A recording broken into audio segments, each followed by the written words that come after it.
નમસ્કાર વિદ્યાર્થી મિત્રો, કેમ છો વિદ્યાર્થી મિત્રો?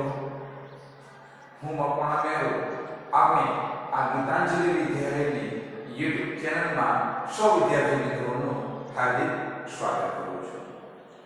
આજે આપણે ધોરણ 8 વિષય વિજ્ઞાન અને ટેકનોલોજીમાં પ્રકરણ નંબર આપણે 16 જેનું નામ છે પ્રકાશ. અને આજે એક પ્રકરણની શરૂઆત કરવાની છે અને એનો ભાગ 1 ની અંદર આપણે તેનો અભ્યાસ કરવાનો છે. તો આ પ્રકરણની શરૂઆત કરતા પહેલા આપણો હજી કાલે જ એક સરસ મજાનો આપણો રાષ્ટ્રીય પર્વ, રાષ્ટ્રીય તહેવાર ગયો 26મી જાન્યુઆરી. ખૂબ જ બધા ઉત્સાહભેર આનંદ લીધો. ખૂબ જ આ તહેવારની સરસ રીતેની ઉજવણી પણ આખા દેશભરની અંદર થઈ. હવે ઘણા બધા વિદ્યાર્થી મિત્રો 15મી ઓગસ્ટ અને 26મી જાન્યુઆરી આ બંને આપણા રાષ્ટ્રીય તહેવાર છે અને બંને તારીખ જે છે 15મી ઓગસ્ટ અને 26મી જાન્યુઆરી એ બધા એક જ માને છે કે 26મી જાન્યુઆરી હોય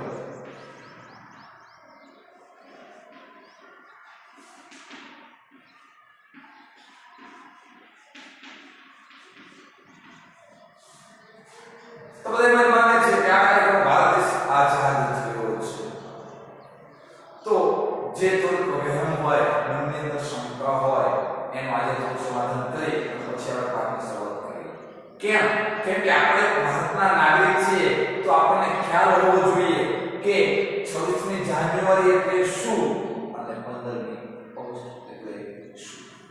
તો કે આ દિવસે ભારત દેશને આઝાદી મળી હતી 1947માં.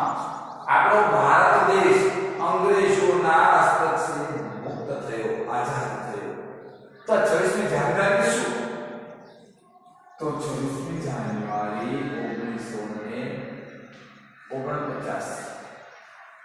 એટલે 49 ના બંધારણ તૈયાર થયું અને 50 ની અંદર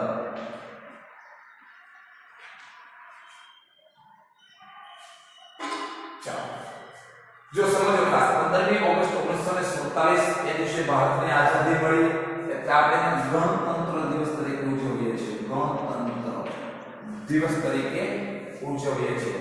જ્યારે 26મી જાન્યુઆરી ને આપણે પ્રજાસત્તાક દિન તરીકે ઉજવીએ છીએ. કેમ કે જ્યારે ભારત દેશ આઝાદ થયો ત્યારે કોઈ આપણા બંધારણ, કોઈ કાયદા કાનૂન કે કોઈ નિયમો નહોતા. તો એની માટે કે કોઈ પણ દેશને સારું જો સંચાલન કરવું હોય, દેશને સારી રીતે ચલાવવો હોય તો આપણે કોઈ એવા કાયદા રાખવા પડે, કોઈ નિયમો બનાવવા જોઈએ, કંઈક આપણે કાનૂન હોવું જોઈએ તો આપણો દેશ વ્યવસ્થિત રીતે ચાલે. તો એ દિવસથી આપણા બંધારણ ઘડવાની શરૂઆત કરી અને ધીમે ધીમે 2 વર્ષ બાદ અને 11 મહિના 2 વર્ષ 11 મહિના અને 18 દિવસના અંતે એક સરસ મજાનું ભારતનું બંધારણ તૈયાર થયું અને એનો અમલ, બંધારણનો અમલ 26મી જાન્યુઆરી 1950 ના રોજ એને અમલમાં મૂક્યો અને એ દિવસથી ભારત આપણે એ દિવસને પ્રજાસત્તાક દિન તરીકે ઉજવીએ છીએ. એટલે કે એની જે ભારતના નાગરિક છે, પ્રજા છે એ પણ હવે પોતાના આ નિયમના આધીને ચાલશે અને તેઓ પણ સંપૂર્ણપણે એ સ્વતંત્ર છે. પોતાને બોલવાનું, હરવા ફરવા, વ્યવસાય કરવા બધી જ બાબતમાં એમને સ્વતંત્રતા આપવામાં આવી. આવો આપણો બંધારણની અંદર કરેલો છે. તો સરસ મજાનો રાષ્ટ્રીય તહેવાર, રાષ્ટ્રીય પર્વ એ કાલે આપણે ઉજવણી કરી. દેશભરની અંદર આપણા વડાપ્રધાન, મુખ્યમંત્રી, દરેક મુખ્ય જે આપણા હોદ્દેદારો હોય છે એમણે પણ રાષ્ટ્રીય ધ્વજને ફરકાવ્યો અને આપણું આજે પ્રજાસત્તાક દિનની ઉજવણી કરી. આપણી શાળાની અંદર પણ સરસ મજાનું રાષ્ટ્રીય જે આ પર્વ છે એટલે કે 26મી જાન્યુઆરીના રોજ એની પણ આપણે ઝંડો ફરકાવી અને સરસ મજાનું વક્તવ્ય નાટક દ્વારા એની રજૂઆત પણ કરી હતી. જે વિદ્યાર્થી મિત્રો આયા છે એને પણ ખૂબ ખૂબ ધન્યવાદ અને બીજા વિદ્યાર્થીઓ છે જે બહાર ગામવાળા તો એ પોતાના આસપાસની કોઈ શાળાના વિસ્તારની અંદર જઈ અને એમને પણ ધ્વજવંદન કર્યું તો એમને પણ ખૂબ ખૂબ આભાર અને હા આપણી નૈતિક ફરજ છે આપણે દરેક વ્યક્તિએ કરવું જ જોઈએ સમજાય છે ઓકે ચલો અને થોડીક ઉપર ચલી માહિતી આપી હતી હવે આપણે 5 તરફ આગળ વધીએ પાઠનું નામ છે પ્રકાશ તો આપણે રમવા પ્રશ્નો ઉભો થાય અહીં આપણે કોઈ પ્રકાશ ભાઈની તો વાત કરતા નથી અહીં આપણે પ્રકાશની વાત કરીએ છીએ કે તમે કોઈ ઘરની અંદર સ્વિચ ઓન કરો એટલે સરસ મજાનો લેમ્પ છે એ તમને પ્રકાશ આપે છે આપણે એ પ્રકાશની વાત કરવાની છે તો વિદ્યાર્થી મિત્રો આપણા શરીરની અંદર એ ઇન્દ્રિયો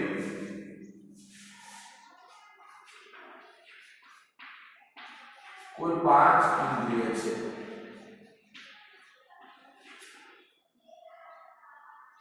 કેટલી ઇન્દ્રિયો છે 5 ઇન્દ્રિયો આ દુનિયાના દરેક જે વ્યક્તિ છે એની પાસે 5 ઇન્દ્રિયો હોય છે હા અમુક જ એવા કારણસર કુદરતી રીતે એમાં કે ઇન્દ્રિયોની ઉણપ હોય છે ખામી હોય છે આ 5 ઇન્દ્રિયો કઈ કઈ છે તો એની ચર્ચા કરીએ આપણે તો કે આંખ કાન નાક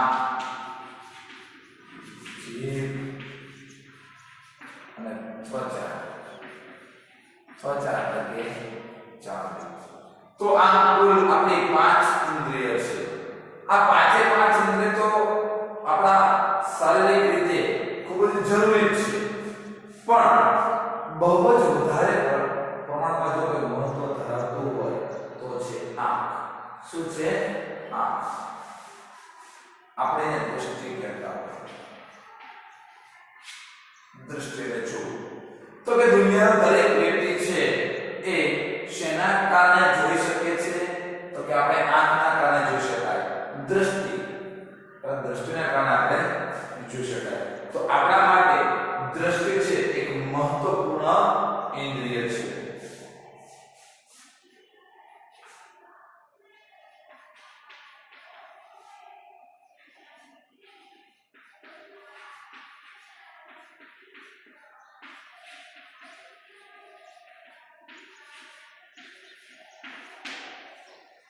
દ્રષ્ટિ એક મહત્વપૂર્ણ ઇન્દ્રિય છે જે આપણે તેનો ઉપયોગ શા માટે તો કે આપણા આસપાસની જે જાણકારી છે આસપાસના જે પદાર્થો છે એને જોવા માટે આપણે કરતા હોઈએ છીએ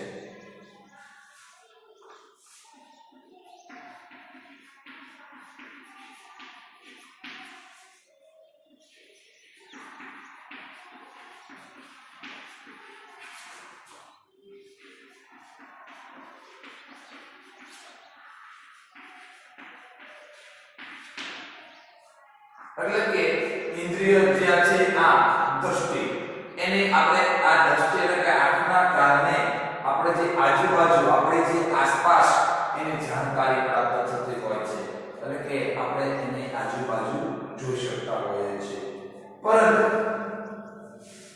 એ વસ્તુ આપણને ક્યારે અને કેવી રીતે દેખાય છે એ આપણે આગળના પોઈન્ટની અંદર ચર્ચા કરીએ હવે આસપાસ આપણને શું શું દેખાય તો કે સમજો ઉદાહરણ કે પર્વત હોય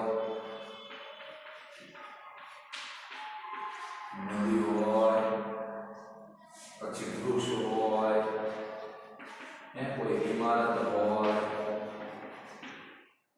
ફૂલ હોય એ તમે આજુબાજુમાં કઈ પણ વસ્તુ જોઈ શકો છો ખુરશી પુસ્તક વગેરે વગેરે તો કે કોઈ પણ મનુષ્ય છે એ જે દ્રષ્ટિ જે છે એના લીધે એની આજુબાજુ કોઈ નદી હોય પર્વત હોય વૃક્ષ હોય ઇમારત હોય પુસ્તક ખુરશી વાહન વ્યવહાર કોઈ પણ વસ્તુ હોય એ આ દ્રષ્ટિ જે ઇન્દ્રિય છે આંખની જે ઇન્દ્રિય છે એના કારણે મનુષ્ય છે જેને સરળતાથી આજુબાજુની વસ્તુ જોઈ શકે છે. આકાશમાં સરસ રંગબેરંગી ઉડતા પક્ષીઓ હોય, રંગબેરંગી ફૂલ હોય, એને જોઈ શકતા હોય છે. પણ રાત્રિના સમયે આપણે ચંદ્ર અને તારાઓને જોઈએ છીએ. રાત્રે હોય સૂર્યનો ચંદ્ર હોય, તારાઓ ટકટકતા હોય તો આપણે એને જોઈ શકીએ છીએ. પણ આપણે આ વસ્તુ કેમ જોઈ શકાય છે અથવા શેના લીધે આપણે દેખાય છે એની વાત કરવાની છે. આપણે તો માત્ર પ્રસ્થાનની વાત કરી કે આપણા જીવનની અંદર આ પ્રકાશનું શું મહત્વ રહેલું છે એની વાત કરીએ છીએ. આ છે તો જોઈ લીધું, સરસ. ચાલો હું તમને ત્યાં જોઈ શકું છું કેમેરાની અંદર અને તમે મને જોઈ શકો છો મોબાઈલની અંદર. તો બધું કેમ? તો ક્યાં જોવા પણ આ ક્યારે દેખાય?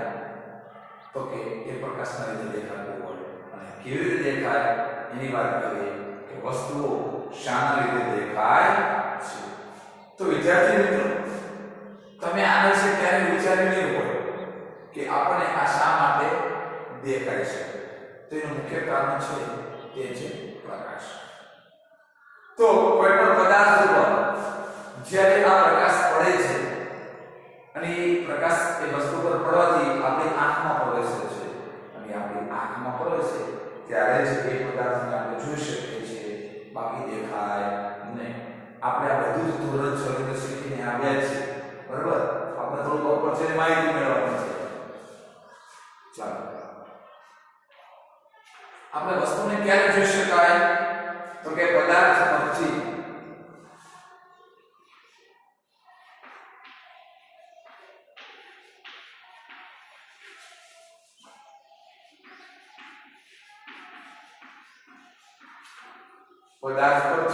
પરાવર્તિત થયેલો પ્રકાશ.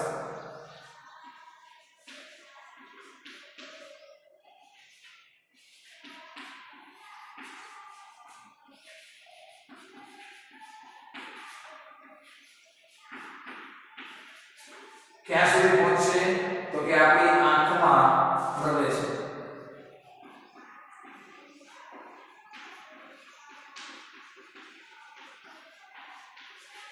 ત્યારે જ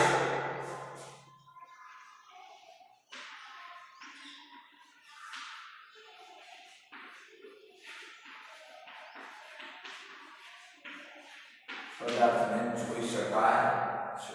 હવે સમજાવું છું વ્યાખ્યા કે આપણે ક્યારે કોઈ વસ્તુને જોઈ શકાય છે. શાના લીધે? તો કે પ્રકાશના લીધે જોઈ શકાય. આમ તો કહી શકાય એના લીધે દેખાય. અને મારી પાસે આંખ પણ છે, ઉદાહરણ સમજો ખાસ. મારી પાસે આંખ પણ છે, તમારી પાસે પણ આંખ છે. રાત્રિનો સમય છે અને તમે તમારા ઘરની અંદર કોઈ રૂમની અંદર પ્રવેશો છો અને કોઈ એક ખૂણામાં મેં કંઈક વસ્તુ મૂકી છે. કોઈ એક ખૂણાની અંદર મેં કંઈક વસ્તુ મૂકી છે. શું તમે તેને જોઈ શકશો? તો કે ના. તો એ વસ્તુ ક્યારે તમને દેખાય? તો કે તમે બોર્ડમાં જે સ્વિચને ઓન કરશો બલ્બની, તો એ બલ્બ આપણને પ્રકાશ આપે છે અને ત્યારે આપણને વસ્તુ દેખાય છે કે આ વસ્તુ અહીંયા આ છે, આ વસ્તુ અહીંયા પડેલી છે. તો કેમ દેખાણું? તો કે અહીંયા પદાર્થ તો પડેલો છે પણ કોઈ પ્રકાશ ની પર છે નહીં. તો પદાર્થ પરથી એટલે કે જ્યારે એ પદાર્થ ઉપર પ્રકાશ પડે અને એના પરથી પરાવર્તિત થાય એટલે ત્યાં પ્રકાશ પડી અને પાછો ફરે અને પાછો ફરે એટલે કે પરાવર્તિત થયેલો પ્રકાશ આપણી આંખમાં પ્રવેશે છે. એટલે કે અહીંયાથી પ્રકાશ તમે બલ્બને ચાલુ કર્યો, એ બલ્બના કિરણો, પ્રકાશના કિરણો પદાર્થ ઉપર પડ્યા અને અહીંયાથી બધા જ કિરણો ક્યાં પ્રવેશે? આપણી આંખમાં. અને આપણી આંખમાં પ્રવેશે છે ત્યારે જ એ પદાર્થને આપણે જોઈ શકાય છે, બાકી આપણે કોઈ પદાર્થને જોઈ શકતા નથી હોતા. તો યાદ રાખવાનું, આપણી આંખ જોવા માટે કામ કરે છે પણ આ આપણી વસ્તુને ક્યારે જોઈ શકીએ? તો એના પરથી જો પ્રકાશ આપવામાં આવે છે અને જ્યારે પરાવર્તિત એટલે કે અહીંથી પાછો ફરે છે, પાછો ફરીને ક્યાં જશે? તો કે આપણી આંખમાં. ત્યારે જ એ પદાર્થને આપણે જોઈ શકીએ છીએ, નહીંતર આપણે પદાર્થને જોઈ શકતા શકતા નથી. સમજાય છે? પદાર્થને આપણે શેના લીધે જોઈ શકાય? તો કે પ્રકાશના કારણે, આંખના લીધે નહીં. આંખ તો બીજા નંબર આવશે, પણ પ્રથમ કોનું કામ છે? પ્રકાશનું કામ છે. પ્રકાશ પડે તો જ આપણે જોઈ શકીએ, નહીંતર જોઈ શકાય નહીં.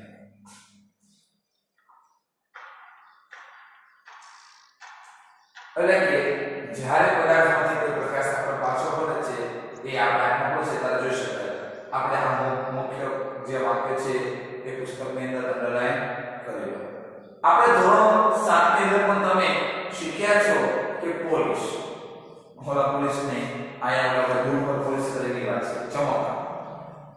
તો એ ચળકતી સપાટી એક અરીસાની જેમ વર્તે છે. એટલે સરસ સરસના બુધ ચામડાના અને પોલીસ કરાઈને આવો એટલે સરસના નવા બુધ લાગે, એકદમ ચળકતી સપાટી હોય તો એ એક અરીસા તરીકે વર્તે છે. તો આ જે અરીસો છે ને, અરીસો એ પ્રકાશની દિશાને બદલે છે. યાદ કરો તમે ધોરણ 6 માં હતા, એક ખૂણામાં આપણે 1 મીટરનો ભરાયો હતો અને આપણે પ્રકાશ આપાત કર્યો હતો તો એનું પણ 6 બીજી બાજુ પર. તો અરીસો છે એ પ્રકાશની દિશા પણ બદલે છે. બરાબર? હવે આના પરથી એક આગળનો પોઈન્ટ ખૂબ જ મહત્વનો, પરાવર્તનના નિયમો વિશે અભ્યાસ કરીએ તે પહેલા આજે મુખ્ય લાઈન છે એ લખી પણ લો અને તેને તમે પુસ્તકની અંદર તમે અંડરલાઈન પણ કરી લો. ત્યારબાદ આપણે આગળ પરાવર્તનના નિયમો મોસ્ટ એમ્પીની વાત કરીએ. ચાલો ફટાફટ લખી લો.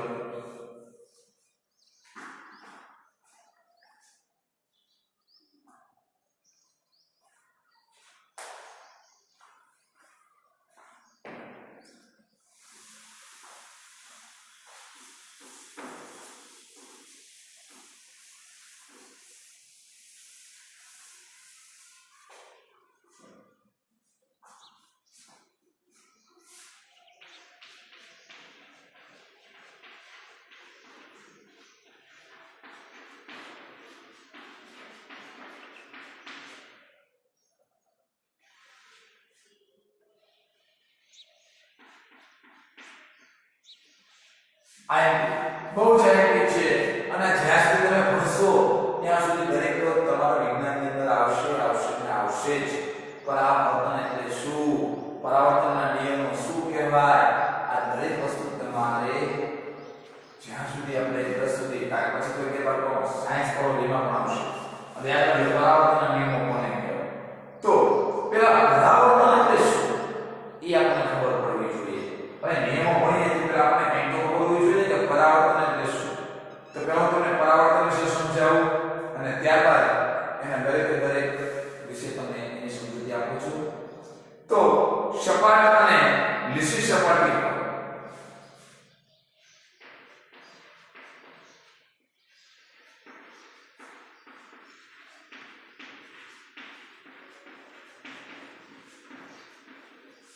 એટલે એકદમ સપાટ હોય અને પાછી સપાટી પણ કેવી હોય, એકદમ લીસી હોય, લીસી સપાટી હોય.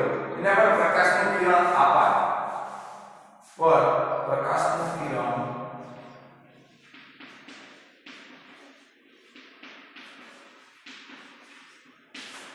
આપાત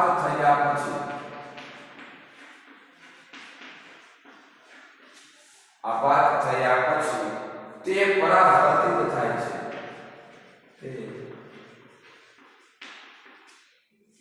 પરાવર્તિત થાય છે અને આ ઘટનાને શું કહેવાય? પ્રકાશનું પરાવર્તન. આ ઘટનાને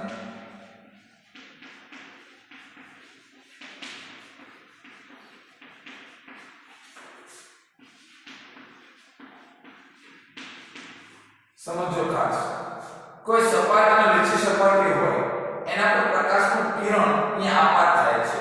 આપાત એટલે એની પર પડે છે અને ત્યાંથી એ સપાટી પરથી પડ્યા પછી એ કિરણ પાછું પડે છે એટલે કે પરાવર્તિત થાય છે. અને તો આ ઘટનાને શું કહેવાય? પ્રકાશનું પરાવર્તન કહેવાય છે. અને આના દ્વારા આપણે નિયમોનો પણ અભ્યાસ કરીએ. ચાલો જોઈએ ધીમે ધીમે. ચાલો હવે આપણે પહેલા પુસ્તકની અંદર પ્રવૃત્તિની વાત કરીએ, પછી આપણે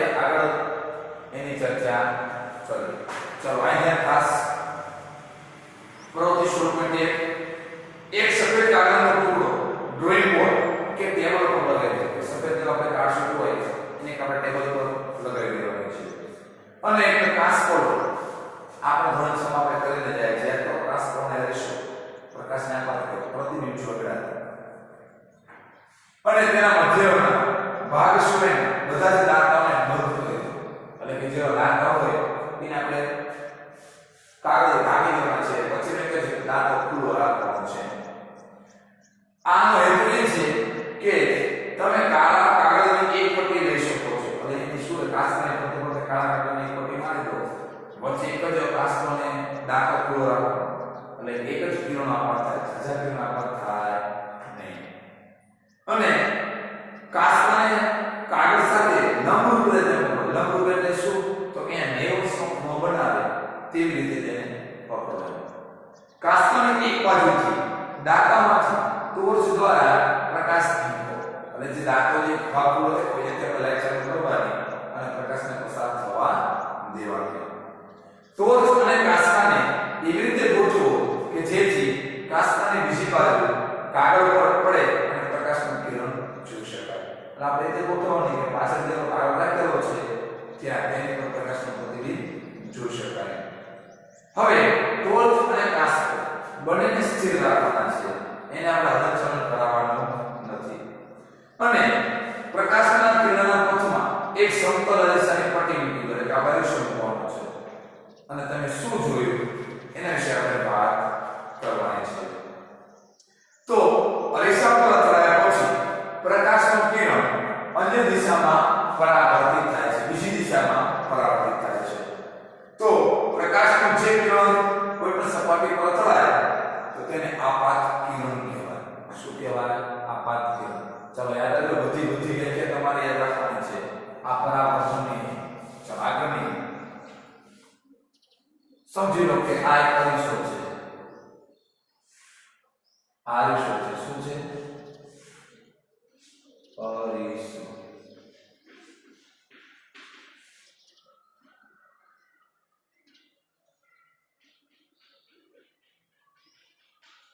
ચલો આ કિરણને આપણે પ્રકાશ કર્યો. પ્રકાશ તો સમજો મેં કિરણ પ્રકાશને ફોકસ કર્યો તો આને તો કહેવાય ને પદાર્થની સપાટી પર.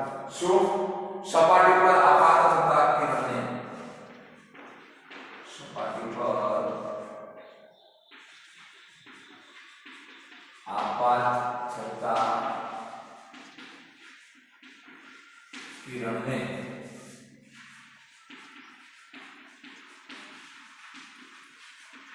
આપાત કિરણ કહે છે. ખબર પડે એવી જોઈએ કે અહીંથી કોઈ પ્રકાશ આપાત આપણે આપીએ અને જે સપાટી પર પડે એને આપાત કિરણ કહેવાય. કેવું કિરણ કહેવાય? આપાત કિરણ. પ્રકાશને પડ્યો બસ એ સપાટી પર અહીંયા પડ્યું એટલે શું કહેવાય? આપાત કિરણ. અને જ્યારે એ સપાટી પરથી પરાવર્તન પાછું ફરે છે. શું કરે છે? પાછું ફરે છે. તો એને શું કહેવાય? પરાવર્તિત કિરણ. ચાલો આગળ. ચાલો આપાત કિરણની વાત કરીએ. હવે આ કિરણ ગયું તો આ એક બિંદુ પર પડ્યું છે તો કે હા, તો કે જે સપાટી પર જે બિંદુએ આ આપાત થાય છે તેને આપાત બિંદુ કહેવાય.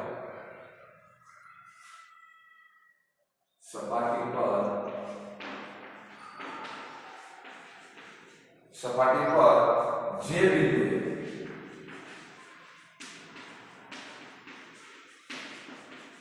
તે આપાત થાય છે તે બિંદુને આપાત બિંદુ કહે.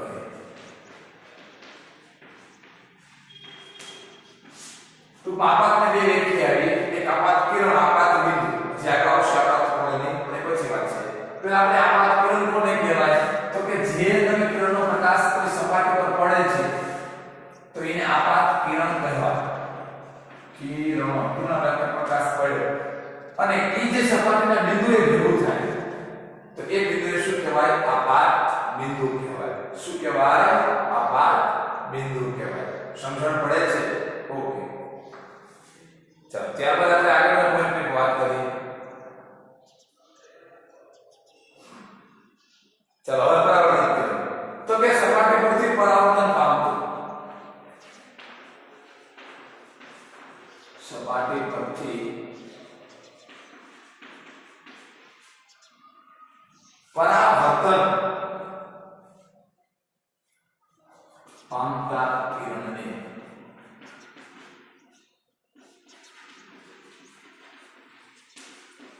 પરાવર્તિત કિરણ કહેવાય.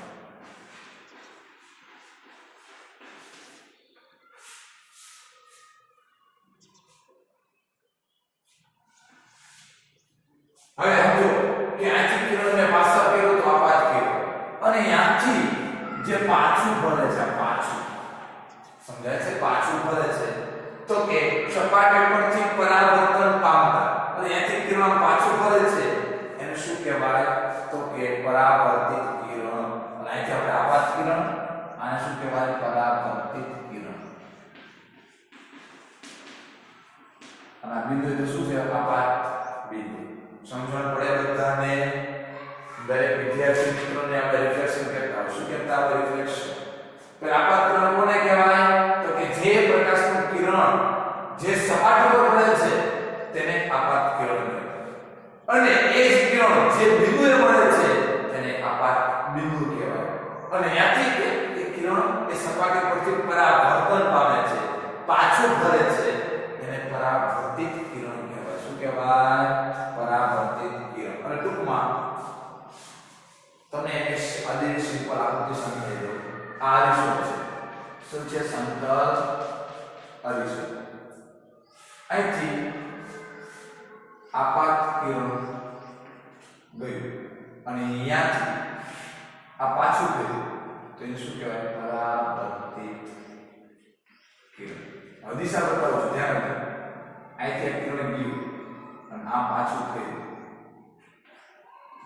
સમજણ પડે? અહીંથી કિરણ ગયું અને અહીંથી પાછું ગયું. અહીંથી પ્રકાશ ગયો અને કોઈ બીજી દિશામાં દેખાય એને પરાવર્તિત કિરણ કહેવાય. સમજાય? આવી આકૃતિ આવે. કામ કરો, આ તમે દરેક વ્યાખ્યાને લખી અને પાકી પણ કરવાની છે. તમારી આ પરીક્ષાની અંદર ખૂબ જ અગત્યનું છે. ઓકે, જો આ તમે લખી લો, પછીનો જે નિયમ છે એના એ નિયમની વાત પછી કરશું. આજે આપણે અહીં સુધી રાખીએ છીએ કે પરાવર્તિત કિરણ કોને કહેવાય, આપાત કિરણ કોને કહેવાય અને પરાવર્તન કોને કહેવાય એની વ્યાખ્યા સમજાવી. આગળના લેક્ચરમાં એના નિયમની વાત આપણે કરશું. તો વિદ્યાર્થી મિત્રો, આજે આપણે અહીં સુધી રાખીએ છીએ. આગળ આપણે નેક્સ્ટ લેક્ચરમાં અભ્યાસ કરશું. જય હિન્દ.